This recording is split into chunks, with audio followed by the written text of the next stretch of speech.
अनडॉक्टर, है ना? ये बड़ा ही नया सा फ्रेज लगा मुझे, अनडॉक्टर। अनलर्निंग सुना था, लेकिन undoctor. So what is this Ayurvedic undoctor tag? कई सारे डॉक्टर ऐसा नहीं कर पाते, ऐसा नहीं है कि सारे डॉक्टर कम्युनिकेट नहीं कर पाते, बट कई और एक डॉक्टर को ये भी होता है कि भाई मैं किसी ओहदे पे पहुंचा हूं तो मैं उसको गिरा तो नहीं सकता, मैं पेशेंट के ओहदे तक नहीं आ सकता, जो कि आना तो चाहिए। बट तो निरोग्यम में आप ये जो आपकी मेडिकल आपकी नॉलेज है, इसको भी ट्रांसलेट इजी सिंपल लैंग्वेज में करके कम्युनिकेट कर रहे हैं, and products are also there. What were the challenges, जो अगर आज किसी को ये D2C ब्रांडिंग करनी हो अपनी, तो वहाँ पे क्या क्या चैलेंजेस आए आपको, so that they our audience can also learn from those challenges?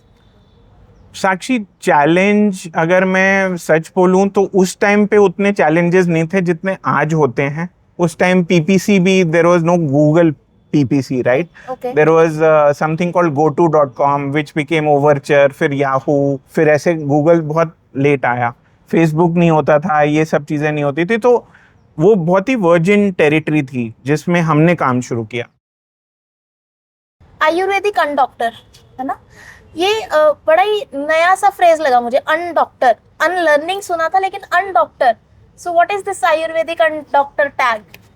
So I think वही जैसे हम बात कर रहे थे कि there is a lot of, कई ऐसी चीजें होती हैं जो डॉक्टर समय के अभाव में और अपनी कम्युनिकेशन टेक्निकल बनाने के चक्कर में वो समझा नहीं पाता, पेशेंट तक पहुंच नहीं पाती है। और वो ऐसा होता है कि कंसल्टेशन 15-20 मिनट की हुई, उसने ये बता दिया कि जी, और एक डॉक्टर को ये भी होता है कि भाई मैं किसी ओहदे पे पहुंचा हूं तो मैं उसको गिरा तो नहीं सकता, मैं पेशेंट के ओहदे तक नहीं आ सकता, जो कि आना तो चाहिए। बट कई सारे डॉक्टर ऐसा नहीं कर पाते, ऐसा नहीं है कि सारे डॉक्टर कम्युनिकेट नहीं कर पाते, बट कई अक्सर देखा गया है कि नहीं कर पाते। और आयुर्वेद के चक्कर में, आयुर्वेद के सिलसिले में ये देखा गया है कि क्योंकि बहुत सारा जो लिटरेचर, क्लासिकल लिटरेचर है, वो संस्कृत में है, और जिसे कहना चाहिए आयुर्वेदिक एजुकेशन कॉलेज में इतना वो नहीं होता कि भाई मैं संस्कृत भी आपको पढ़ा दूं, फिर संस्कृत पढ़ाने के बाद मैं डॉक्टरी भी पढ़ा दूं,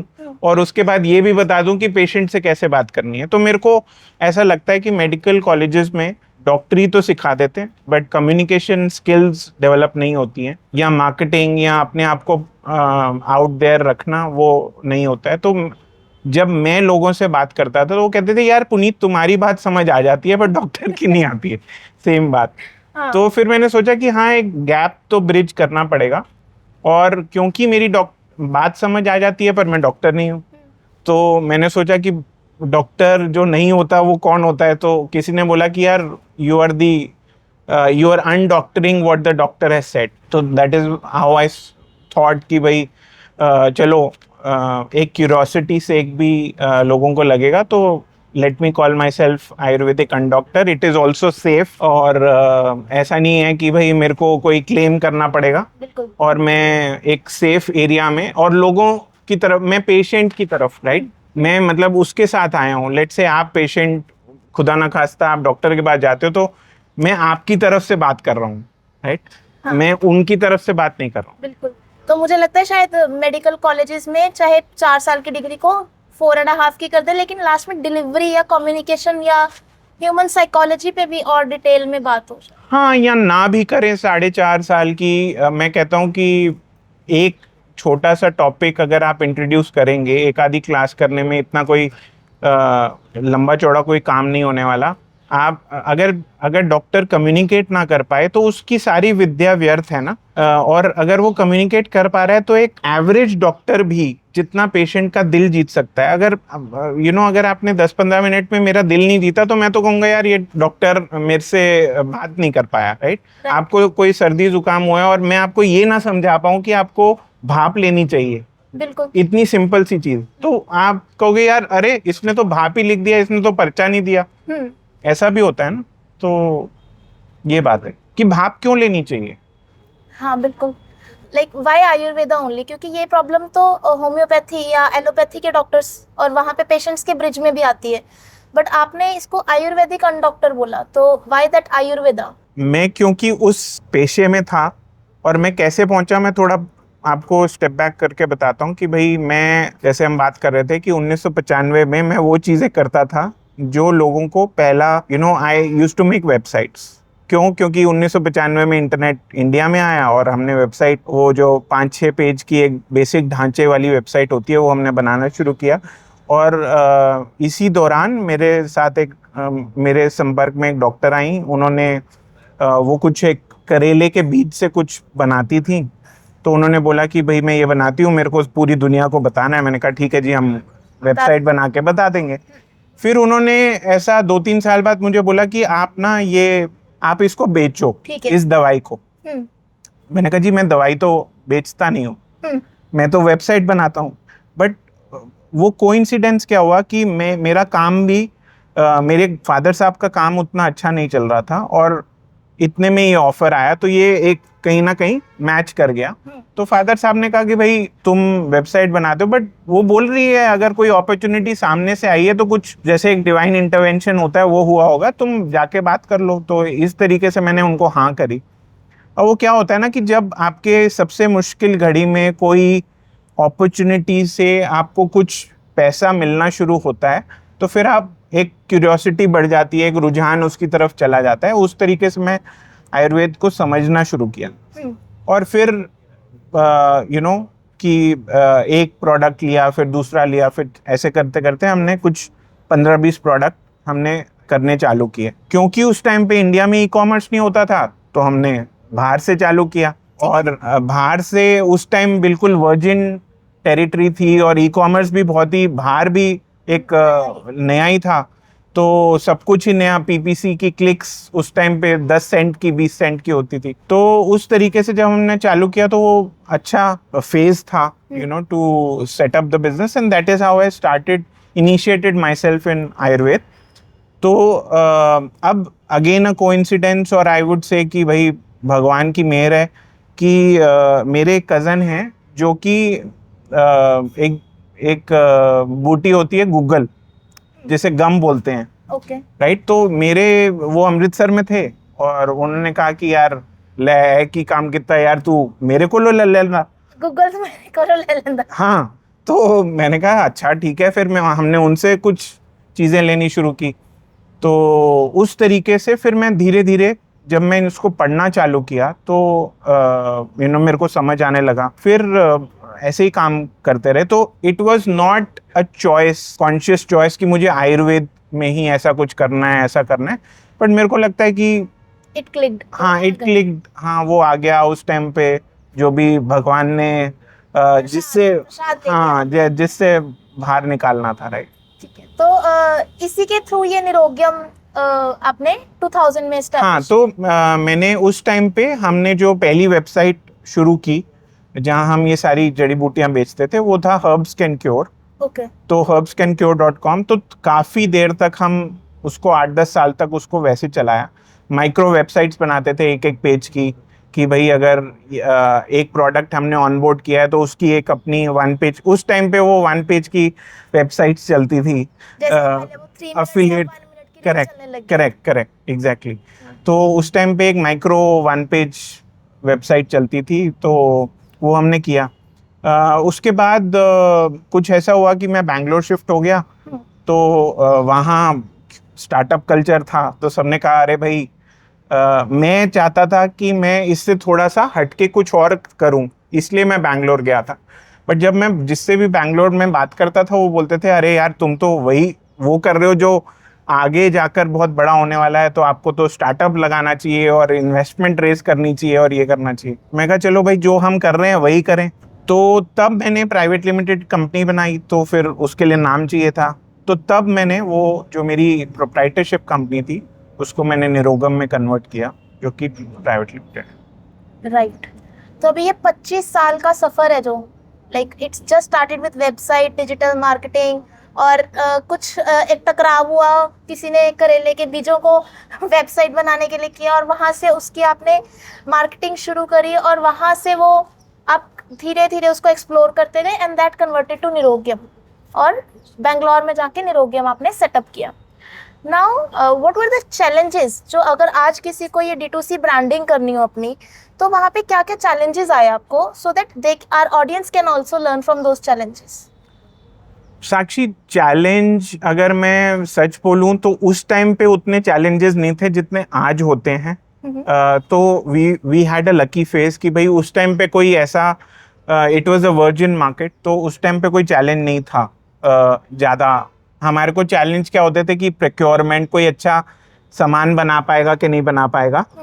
मार्केटिंग वाइज कोई चैलेंज नहीं था, क्योंकि उस टाइम पीपीसी भी, there was no Google PPC, right? Okay. There was something called goto.com which became Overture, फिर Yahoo, फिर ऐसे Google बहुत लेट आया, Facebook नहीं होता था, ये सब चीज़ें नहीं होती थी, तो वो बहुत ही वर्जिन टेरिटरी थी जिसमें हमने काम शुरू किया। बट आज की डेट में चैलेंज सबसे बड़ा तो ये है कि भाई जो सामान बेच रहा है उसको कहीं ना कहीं आयुर्वेद की उतनी समझ नहीं है, और जो सामान बना रहा है उसको मार्केटिंग की समझ नहीं है। तो ये एक मेरे को गैप दिखाई देता है कि भाई ये सामान बनाने वाला बेच नहीं पाता है और जो बेचने वाला है वो बना नहीं पाता है, राइट? अब जब ये दोनों लोग मिल जाते हैं तो एक वो कंप्लीट होती है, एक केमिस्ट्री बनता है, राइट? और वो मुझे लगता है कि जब वो हो जाता है उसके बाद ब्रांडिंग के यूजुअल चैलेंज ये है कि भाई मैं उसको अपने आप को डिफरेंशिएट कैसे करूं। तो मेरा एक सुझाव बस यही रहता है कि भाई जितना आप लोगों को सिंपल बनाकर,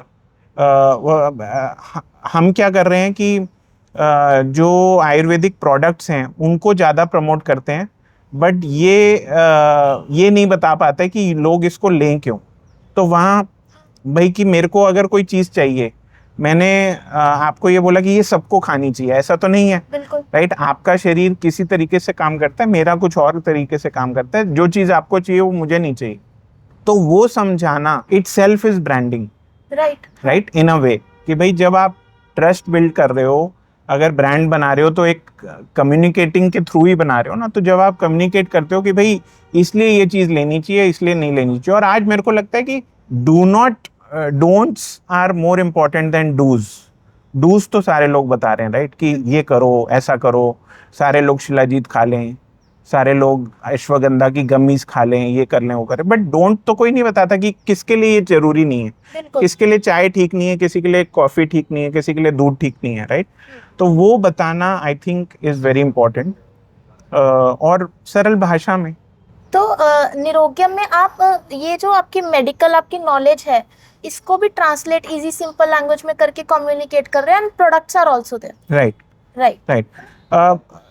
क्योंकि हम वेस्टर्न मार्केट्स में बेचते हैं, वेस्टर्न मार्केट में काफ़ी कुछ जो यहाँ के काफ़ी सारे वैद्यास थे वो काफ़ी, मतलब आज से 40-50 साल पहले चले गए और उन्होंने अपना बेस सेटअप कर लिया यूएस में, अलग अलग जगह पे यूनिवर्सिटीज़ लगा दी, कोर्सेज लगा दिए।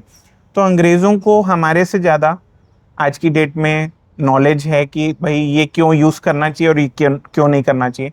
बट इंडियंस कहीं ना कहीं वो होता है ना कि घूम फिर के बात इधर आती है, तो अब वो धीरे धीरे आनी शुरू हुई।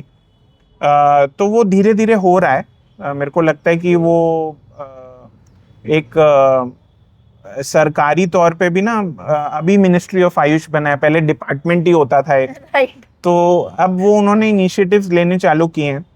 तो ऐसा होगा अब, जैसे आयुष, अगर आपको ना पता हो कि हर हेल्थ इंश्योरेंस में आयुष को इंक्लूड करना मैंडेटरी हो गया है, तो आप कोई भी आयुष ट्रीटमेंट, आयुर्वेदिक ट्रीटमेंट भी लेते हैं तो वो आपकी हेल्थ इंश्योरेंस कवर करती है बाय डिफॉल्ट। वाह, ठीक है। जैसे ये जो आप प्रोडक्ट्स हैं, तो ये मेरे दिमाग में ये आ रहा था कि आयुर्वेदा में उसके जो इंग्रेडिएंट्स हैं वो कहाँ से सोर्स किए हैं, कैसे वो ग्रो हुए थे, तो वो सारी चीज़ में मैटर करते हैं, क्योंकि वो अल्टीमेटली आयुर्वेदा मेडिसिन तो या आयुर्वेदा प्रोडक्ट्स तो बहुत मिल रहे हैं, लेकिन वो क्वालिटी कैसे मेंटेन करते हो आप प्रोडक्ट्स में?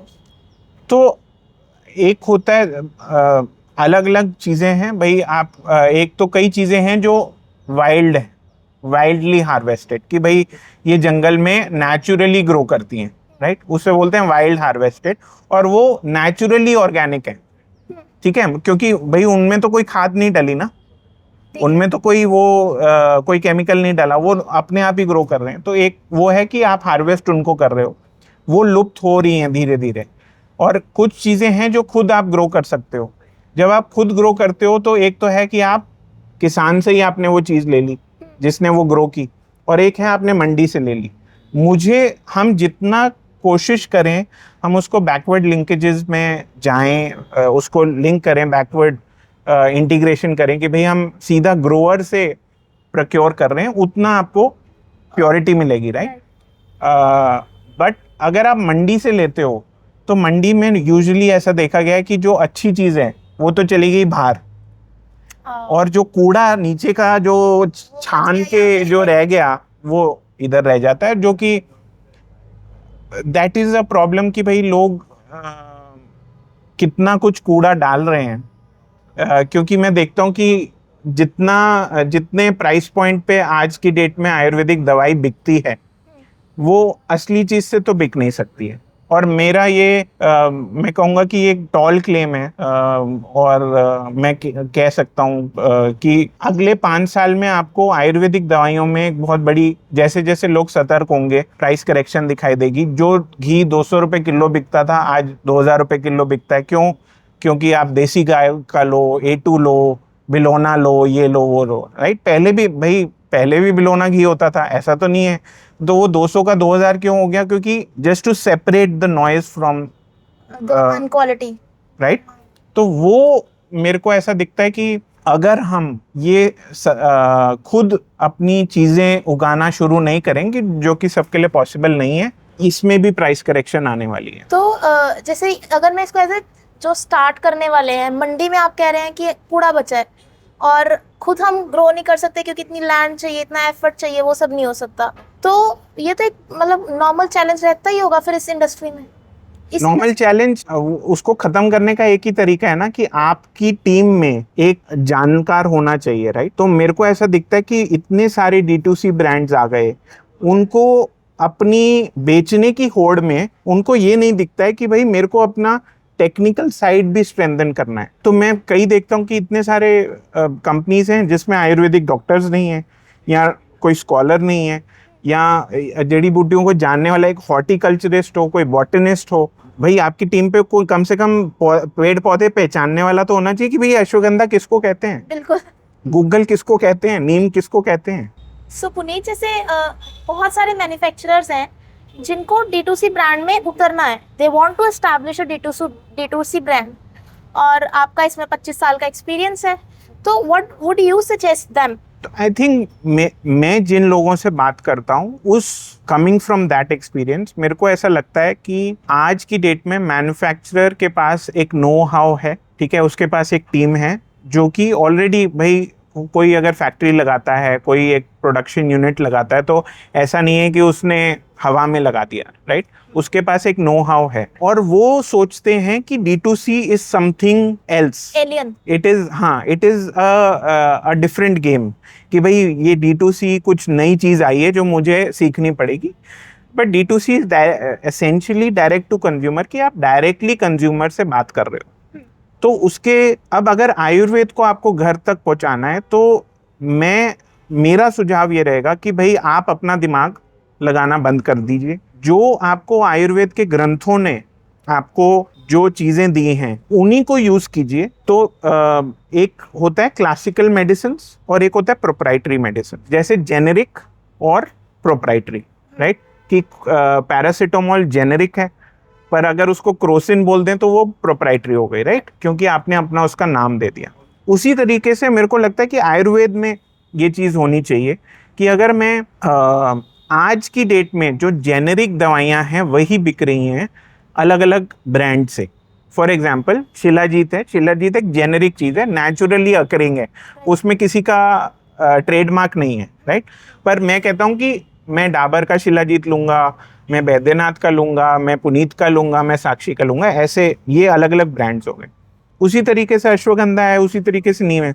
तो ये सिंगल हर्ब्स में तो होना शुरू हो गया, बिल्कुल, हाँ। ठीक है। बट आयुर्वेद में इतने सारे जो असली दवाइयाँ हैं, जो सीरियस क्रॉनिक एलिमेंट्स के लिए दवाइयाँ हैं, वो हैं कंपाउंड फॉर्मुलेशंस, जिसमें 10 चीज़ें, 15 चीज़ें, 20 चीज़ें एक पर्टिकुलर मेथड के साथ बनाई जाती हैं और उनको नाम दिया जाता है। फॉर एग्जाम्पल त्रिफला 3 चीज़ों की कॉम्बिनेशन है, वो मैं कहूँगा कि वो बहुत ही बेसिक कंपाउंड है, राइट। पर ऐसे कॉम्प्लेक्स कंपाउंड हैं, चंद्रप्रभावती हो गई, महाराष्ट्रादि क्वाथ हो गया, ये जो कि मैं और आप नहीं बोल पाते, राइट। जिसको संस्कृत की नॉलेज नहीं है। मैं अगर आपको बोलूँ महाराष्ट्रादि क्वाथ, बट आप तो जाके केमिस्ट के पास जाओगे, वो उसको बोलोगे, आप ले लोगे, बट आपको ये पता होना चाहिए कि भाई इसमें क्या है।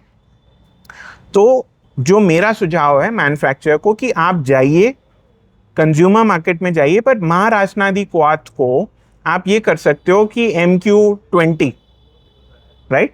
तो महाराष्ट्रादि MQ मतलब क्वाथ 20। तो एक तो मेरा बोलना आसान हो गया, एक आपका वही क्लासिकल फॉर्मूला को आपने पेटेंटेड बना दिया, बनाया नहीं, उसमें कुछ चेंज नहीं लाए, बट क्योंकि वो एक ब्रांड बन जाता है तो आपको समझ आता है कि I am differentiating, I am giving you the same thing which जो किताब में है, और किताब से उठा के मैंने इसको प्रोड्यूस किया है और फिर मैं उसको प्रमोट कर रहा हूँ।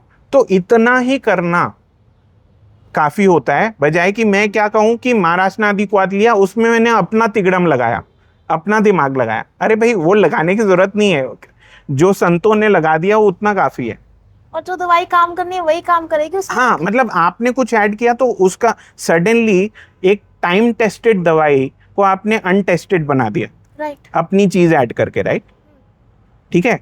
तो वो करने की ज़रूरत नहीं है, आप उसी को मार्केट में लाइए और फिर लोगों को समझाइए कि भाई ये किस लिए होता है, क्यों इसमें रासना डाली जाती है, क्यों महा का मतलब क्या होता है। महा का मतलब कि इसमें कोई रसायन है या इसमें कोई मेटालिक प्रिपरेशन है। तो वो सब चीज़ें जब आप बताना शुरू करते हो, कंज्यूमर आज की डेट में क्या चाहता है कि मेरे से कोई बात करे, तो brand communication becomes very important. So मुझे जो समझ में आया कि मैन्युफैक्चरर को अगर D2C ब्रांड सेट करना है तो इट्स वेरी सिंपल, ऐसे ही हवा बनाया हुआ है। सिंपल क्यों है? क्योंकि उनको सिर्फ ब्रांड कम्युनिकेशन पे फोकस करना है, रेदर देन री एस्टैब्लिशिंग और री कंपाउंडिंग द जो भी मेडिसिन है। Correct, right. सो पुनीत, ये तो हो गया मैन्युफैक्चरर्स के लिए, अगर उनको D2C ब्रांड में जाना है। बट सोचो कभी मुझे इंस्पिरेशन आ गई कि मुझे D2C ब्रांड सेट करना है, तो मेरे पास तो कोई मैन्युफैक्चरर का, मेरे पास तो कोई उसकी नॉलेज नहीं है, तो हाउ विल आई स्टार्ट? मेरे जैसा पर्सन कैसे स्टार्ट कर सकता तो आपके जैसा पर्सन कैसे स्टार्ट कर सकता है is to first talk to some a few manufacturers.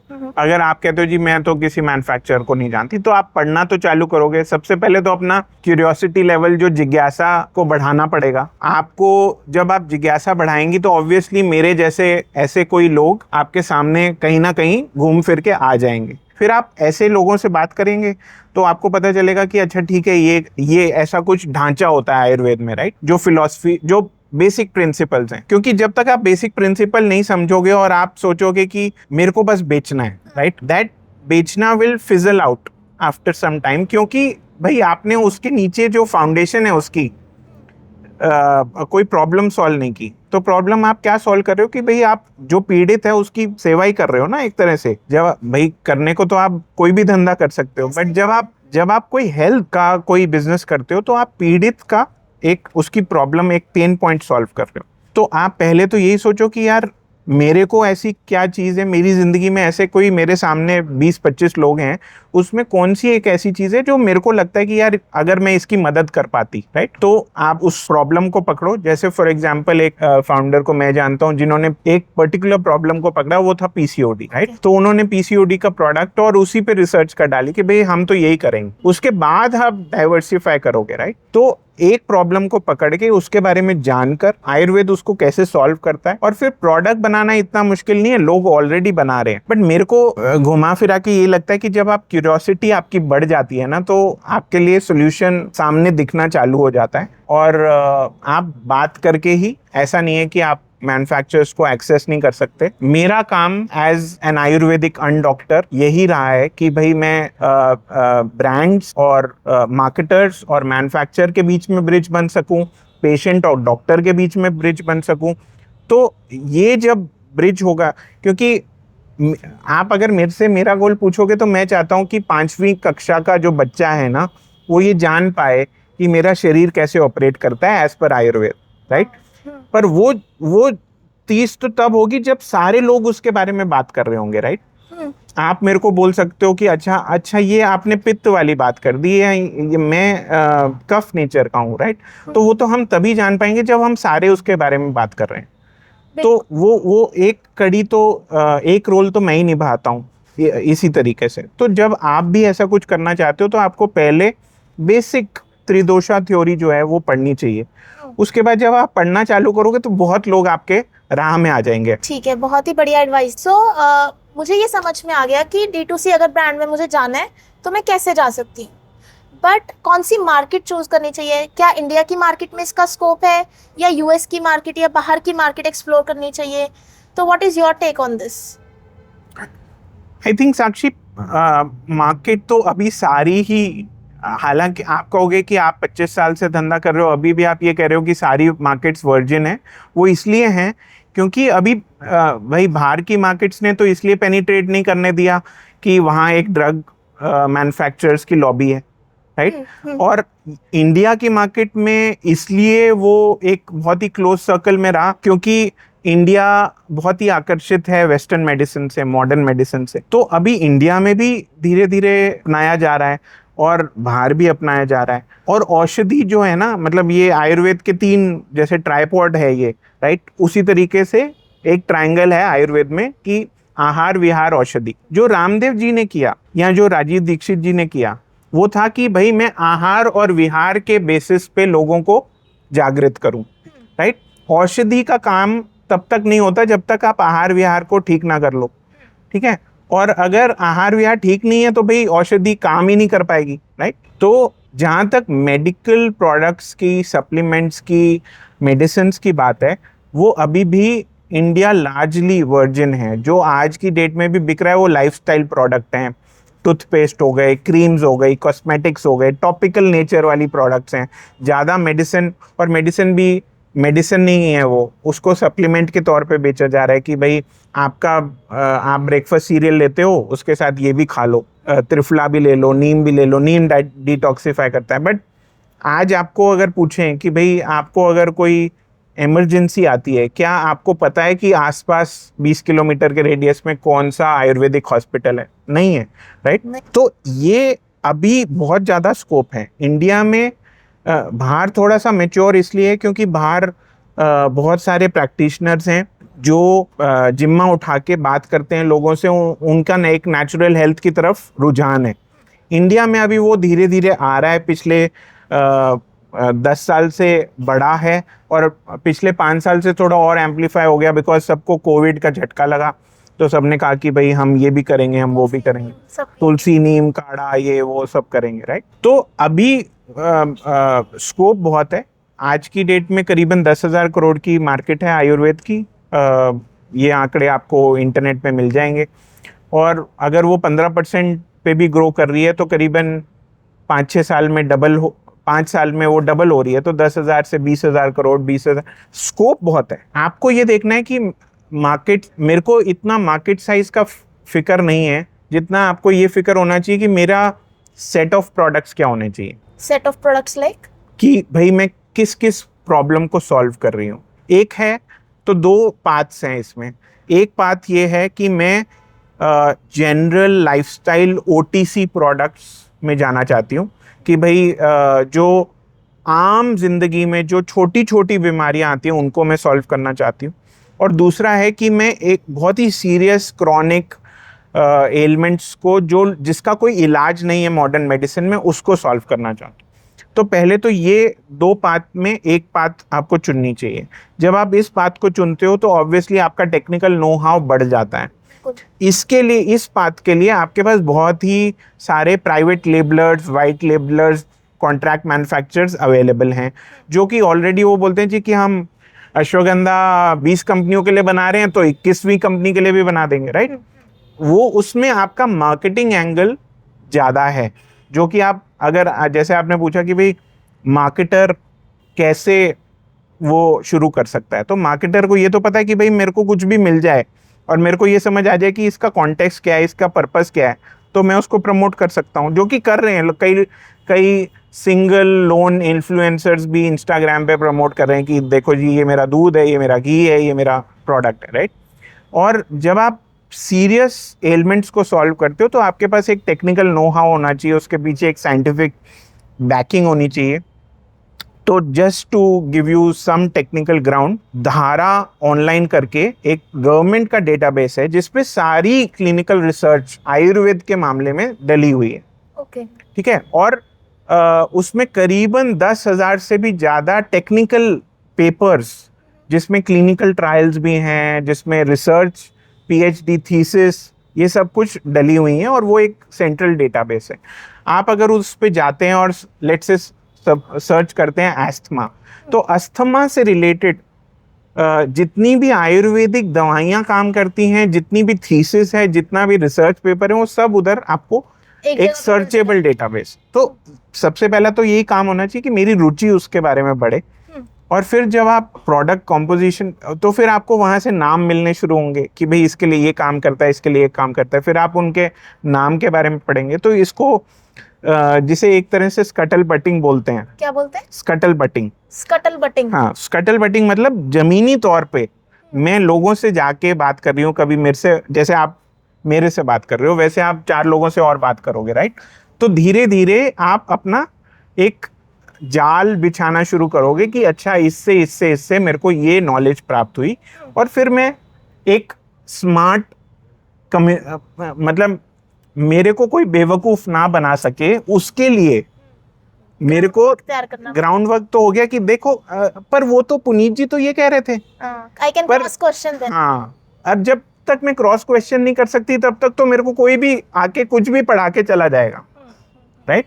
तो मैंने भी अननोइंगली ये 25 साल तक किया कि भाई मैं डॉक्टरों से जो नॉलेज मिली, जो वैद थे, जो किताबें थी, उन सबको पढ़ के मेरा एक स्फीयर ऑफ नॉलेज, मेरा एक पीओवी जो पॉइंट ऑफ व्यू बढ़ा, राइट?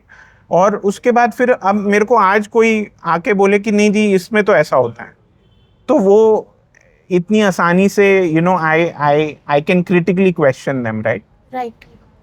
सो यहाँ पे 2 पार्ट्स बताए हैं। एक तो है कि जो बेसिक जनरल हम लाइफस्टाइल के रिलेटेड मेडिसिन क्रिएट कर सकते हैं, और एक है कि हम जो ये सीरियस क्रॉनिकल इलनेस है इसके ऊपर काम कर सकते हैं। तो जो पहले वाला पार्ट है वहाँ पे तो वी कैन, बहुत सारे मार्केटर्स हैं और हमें इजीली वहाँ पे मार्केटिंग गेम हम क्लिक कर सकते हैं। बट सेकंड वाले के लिए जो मेन सबसे इम्पॉर्टेंट पॉइंट है वो है कि हमें ग्राउंड वर्क करना पड़ेगा, सो दैट हमें खुद को वो टेक्निकल नॉलेज हो और हम उस टेक्निकल नॉलेज के बेसिस पे बेटर उस मार्केट में उतर सकते हैं। क्या, और जब आप टेक्निकल बेस तैयार कर रहे हैं तो ना सिर्फ डॉक्टर से संपर्क में आ रहे हैं, आप पेशेंट से भी संपर्क में आ रहे हैं, क्योंकि दवाई तो अल्टीमेटली उन्होंने खानी है, राइट? सपोज मैं आपको बोलूं कि आपको ये पुड़िया दिन में 3 बार लेनी है, खाने से पहले, पहले ब्रेकफास्ट से पहले, फिर लंच से पहले, फिर डिनर से पहले। आज के मॉडर्न लाइफस्टाइल में करना पॉसिबल नहीं है। या मैं कहूँ कि ये काढ़ा ले जाइए, आप ये बोतल अपने पास रखिए, कैसे डालेंगे? बटुए में डालेंगी, पर्स में डालेंगी, क्या करेंगी उसको? आपके ऑफिस में क्या चूल्हा होगा उसको उबालने के लिए? ये सब चीज़ें हैं, राइट? तो आज दवाई ढूंढना पर से बहुत आसान है और बनाना भी आसान है, राइट? ये हमारे को टाइम ने प्रूव कर दिया। बट दवाई को एडमिनिस्टर करना कि पेशेंट के मुंह के अंदर कैसे जाए और जाती रहे, राइट? कंसिस्टेंटली जाती रहे। नहीं तो ऐसा ही होता है कि आप पर्चा लिखवा के लाए, दवाई भी लेके आ गए, 2-3 दिन खाई एक्साइटमेंट में, और उसके बाद वो कहीं शेल्फ पे पड़ी है, राइट? तो वो इंश्योर करना बहुत जरूरी है कि आप कैसे उसको खा रहे हैं। नहीं तो आप यही कहेंगे ना 3 दिन बाद, अरे मैंने तो दवाई खाई नहीं, बट आप ये नहीं कहेंगे कि दवाई नहीं खाई। आप डॉक्टर को दोष देंगी, आप आयुर्वेद को नकार देंगी कि अरे यार उससे तो फर्क ही नहीं पड़ा। आपको ये नहीं पता कि आपने दवाई नहीं खाई। बिल्कुल। और मैं ये कहूंगी कि यार क्या डॉक्टर है कि अब मैं 4 दिन सारे दिन दवाई खाती रहूं, मतलब ये तो एक एक्स्ट्रा काम हो गया, राइट? मेरे लिए, राइट। तो मुझे ये समझ में आया कि मार्केटिंग में अगर ये D2C की मार्केटिंग करनी है तो इसमें टेक्निकल नो हाउ के साथ साथ एक प्रोडक्ट भी बना लिया हमने, उसकी मार्केटिंग भी कर दी, लेकिन वो जो अल्टीमेट पेशेंट को प्रॉब्लम्स आ रही हैं, अगर हम उनको समझ के वहाँ पे उनको कैटर कर पाएं कि वो यार खा नहीं रहा तो क्यों नहीं खा रहा, और अगर उसको क्या क्या चैलेंजेस आएंगे आज के ज़माने में, तो then it can create wonders, right? और बहुत सारे डॉक्टर मैंने देखा है साक्षी की एक पर्चा लिखते हैं, उस पे 10 दवाइयाँ लिख देते हैं। आप एक तो पूरी भाई आप यहाँ तक इस बीमारी तक पहुंचे इसलिए क्योंकि कहीं ना कहीं आपका इनडिसिप्लिन था, राइट। ठीक है। अब आप उसी इनडिसिप्लिन्ड बंदे से आप एक्सपेक्ट कर रहे हैं कि मैं ये 10 दवाइयां अपने जीवन में उतार लूं जो मैं ऑलरेडी बिजी है, राइट। और वो अंदर जाके, मतलब आपको अगर दिन में 4 दवाई खानी है, वो अंदर जाके एक ही जगह पे जा रही हैं, तो क्यों ना उन 4 दवाइयों को मिक्स करके एक ही दवाई बना दी जाए ताकि मैं एक ही खाऊं, बजाय कि मैं 4 शीशियां खोलूं, फिर उनको चम्मच में डालूं और फिर खाऊं। तो ये छोटे छोटे जो एक method of administration is also like a tool for marketing, कि भाई मैं इसको कैसे सॉल्व कर रहा हूँ। दवाई बनाना आसान हो गया, मार्केटिंग आपको आती है, बट मैं मेथड ऑफ एडमिनिस्ट्रेशन को कैसे सॉल्व कर रहा हूँ। आज तक कोई च्यवनप्राश तो खिला नहीं पाया बच्चों को, राइट। इसलिए नहीं खिला पाया क्योंकि उस पे किसी ने इनोवेट नहीं किया कि भाई ऐसे ही खाया जाता है। भाई ऐसे तो नहीं खा सकते हम, ये हमें तो नहीं खाया जाता क्योंकि इसका स्वाद ऐसा है। तो भाई कोई तो सोच नहीं रहा उसके बारे में, राइट। और ये स्वाद के उस पे मुझे याद आया कि जैसे आयुर्वेदा में ना बहुत लोगों को कड़वे का या उस चीज का भी इशू होता है। जैसे मुझे याद है बचपन में कि ये चूरन फॉर्म में था, और वो चूरन क्या है, वो कंज्यूम करना इतना मुश्किल है, वो आपके माउथ में चिपक जाएगा, it's too difficult to consume. Maybe उसका लिक्विड वर्जन होता तो मैं ले लेती और शायद वो हील भी हो जाती Right. भी प्रॉब्लम। तो एक चीज में आपको खाली, it's a good knowledge to have कि काढ़ा, कषायम, राइट, कषायम, काढ़ा, ये काढ़ा मतलब kashayam, right. Kadha is a common word और कषायम मतलब संस्कृत का वर्ड। कषाय मीन्स बिटर, ठीक है। और आयुर्वेद में कहते हैं कि जो बिटर चीज होती है वो सबसे जल्दी पच जाती है, जो मीठी चीज होती है वो सबसे लेट पचती है। तो दवाई क्योंकि असर जल्दी कर जाए, ये भी एक क्वेश्चन आता है ना, ये बहुत टाइम लगाता है। अरे भाई टाइम इसलिए लगाता है क्योंकि आप कड़वी चीज को मीठा करके खा रहे हो, राइट। अगर आप काढ़े को काढ़े की तरह लोगे, दवाई को दवाई की तरह लोगे, तो वो इसीलिए खाई जाती है, कषाय इसलिए खाया जाता है क्योंकि वो सबसे जल्दी पेट में, उसको किसी और चीज की जरूरत नहीं, उसको डाइजेस्टिव जूसेस की जरूरत नहीं है टू गेट एब्जॉर्ब। तो ये ये बस एक छोटा सा एजुकेशनल हर्डल है कि हम अगर ये एजुकेट कर देंगे, जैसे आपको फॉर एग्जांपल नहीं पता था कि यार ये चूरन, ये कड़वे क्यों होते हैं। कड़वे से नहीं दिक्कत है, चूरन से दिक्कत है, फॉर्म ऑफ दैट। तो जो आप वो मेथड ऑफ एडमिनिस्ट्रेशन बता रहे थे, I just wanted to add in that कि अगर वो जो छोटी सी प्रॉब्लम थी कि वो लिक्विड वर्जन में अगर वो चूरन बन सकता है, right. अगर उसमें हो, right. तो वो भी तो एक मैटर करता है ना। करेक्ट। वो अब जैसे पहले भाई चूरन, पहले जो ऋषि मुनि होते थे वो जंगल से जड़ी बूटियां इकट्ठी करते थे और उनके पास खरल होता था और वो खरल से वो अपनी पीस लेते थे दवाई। अब भाई वो तो पाउडर ही बना सकते हैं। उसके बाद टैबलेटिंग तो लेट आई, और टैबलेट में क्या डल सकता है, कई लोग अब टैबलेट में केमिकल चीजें डाल रहे हैं। भाई आप पुराने जमाने से जब जिसे वटी बोलते थे, वट के बनाई जाती थी, राइट, गोलियां होती हैं, जो गोलियां होती हैं, उसमें शिलाजीत या गूगल डाला जाता था। गूगल क्यों डाला जाता है? क्योंकि बाइंडिंग होता है। शिलाजीत क्यों डाला जाता है? क्योंकि बाइंडिंग होता है, वो लपेट लेता है, ठीक है। तो भाई हम वैसे ही क्यों नहीं बनाते, हमें क्यों डालने केमिकल्स? तो ये छोटी छोटी चीजें हैं, राइट। फिर अब कैप्सूल आ गया। भाई आप जब वटी बन सकती है, उसके ऊपर कोई कवरिंग नहीं चाहिए, आप टैबलेट बनाओ ना। हम कैप्सूल क्यों बना रहे हैं? कैप्सूल में चाहे वो बोन से बनता है या चाहे वो सेलुलोज से बनता है, वो हमने डालना ही क्यों है? जब कोई चीज वट सकते हैं हम, बाइंड कर सकते हैं, तो हमें वटी बनानी चाहिए। तो ये सटल नुआंसेस हैं जो आप जब आप पढ़ना चालू करोगे, और इसके आज की डेट में कई डॉक्टर्स ना, मैं जब ऐसा बोलता हूं तो बहुत अगेंस्ट हो जाते हैं, बट मेरे को लगता है कि आज आपका जो एफर्ट है वो कम करने के लिए ये बहुत सारे लार्ज लैंग्वेज मॉडल्स हैं। आप उनसे बात कर सकते हैं, उनसे ऐसे बात कीजिए जैसे डॉक्टर से बात कर रहे हो कि अच्छा इस चीज़ को मैं ठीक करने के लिए, एक पेशेंट की प्रॉब्लम ये है और दवाई ये है, इसको सॉल्व करने के लिए मैं क्या करूं, राइट। तो जब आपसे बात करना चलेगा तो ऑब्वियसली आपकी क्यूरियोसिटी इंक्रीज होगी। राइट। तो मुझे तो बहुत ही अच्छा लग रहा है, लाइक छोटे नुएंसेस हैं जिनको हम अगर कैटर करें तो वो मार्केटिंग उससे भी ज्यादा इम्पोर्टेंट है। मार्केटिंग तो कर ही लेगा, हर कोई कर लेगा, लेकिन जो पुनीत ने बताया कि वहाँ पे जो पेशेंट को प्रॉब्लम्स आती हैं, अगर हम उनको कैटर करें, एजुकेट करें छोटी छोटी चीज़ों पे, that can create wonders. Wow. तो एक साइड क्वेश्चन है, लाइक जैसे आपने बताया कि you accidentally came into this Ayurveda thing, right, and then you built up Nirogyam. अगर ये ना होता, then what would be the face of Puneet? Puneet का क्या चेहरा दिखता हुआ? आई थिंक मैं इंटरनेट मार्केटिंग ही करता रहता, क्योंकि मैं I have always been an internet marketer. और अगर आज भी आप देखें, मैंने आयुर्वेद इंटरनेट मार्केटिंग की वेहिकल पे आयुर्वेद को रख के मैंने अपना जो भी धंधा चालू किया, राइट। इट वाज नॉट कि भाई आज हम अपने आप को आयुर्वेदिक कंपनी बोलते हैं, but at the base of it, it was to move things from India to the world using digital marketing, right. Right. वो अलग बात थी कि उस टाइम पे डिजिटल मार्केटिंग का तरीका कुछ और होता था, आज कुछ और है। तो अगर मैं आयुर्वेद ना कर रहा होता तो कुछ और कर रहा होता, बट वो मार्केट तो इंटरनेट के थ्रू ही कर रहा होता। सो एक और क्वेश्चन छोटा सा। सो कैश फ्लो तो सब करते हैं, लेकिन today I want to ask you cash overflow. So आपकी लाइफ में कैश ओवरफ्लो का क्या मतलब है? मेरी लाइफ में कैश ओवरफ्लो का क्या मतलब है? आई थिंक मेरे हिसाब से cash overflow is equal to enough. जब और इनफ की कोई डेफिनेशन नहीं होती, क्योंकि वो सबके लिए अपना अपना इनफ होता है। जो मेरा इनफ है वो आपका ना हो, जो आपका है वो और किसी का ना हो। तो जब वो इनफ हो जाता है तो दैट इटसेल्फ मीन्स कि भाई अब ओवरफ्लो हो गया है, राइट। कि भाई ये इतना आ गया है, वो जो जितना मैं नाली में ठूस सकता था वो ओवरफ्लो कर गई है और मेरे पास अब और कुछ करने को नहीं है। तो तब एक ऑब्वियसली एक ठहराव आना चाहिए। थैंकफुली भगवान की मेहर है कि वो इनफ मेरे लिए इनफ है।